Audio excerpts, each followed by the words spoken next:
ایک مرتبہ حضور علیہ السلام کسی جنگل سے گزر رہے تھے تو دیکھا کہ اس جنگل پہ ایک ہرن جو ہے نا شکاری کی شکار میں پھنس گئی ہے.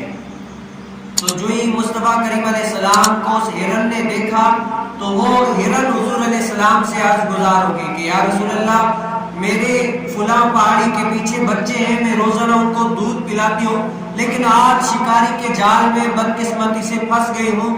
یا رسول اللہ مجھے جو ہے نا مہلت دلا دیں کہ میں اپنے بچوں کو دودھ پلا کر ان کے کہوں کہ یہ آخری مرتبہ دودھ پلو، اس کے بعد دودھ کا اثرات نہیں کرنا. تو حضور علیہ السلام نے فرمایا کیا گارنٹی ہے کہ تم واپس آؤ گی یا نہیں آؤ گی؟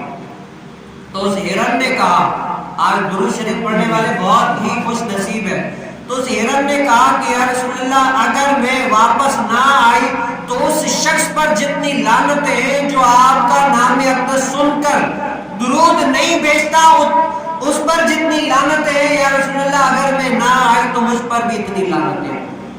اب لوگ کہتے ہیں بھائی تم لوگ اٹھتے بیٹھتے ہر نماز میں ہر اقامت سے پہلے درود شریف کیوں پڑھتے ہو؟ یہاں پر ہرن بھی مصطفیٰ کریم علیہ السلام پر درود شریف پڑھنے کی تلقین کرے. جو مصطفیٰ کریم علیہ السلام کا نام سن کر درود شریف نہ پڑھے تو وہ لوگوں میں سے کنجوس ترین شخص کہلاتا ہے.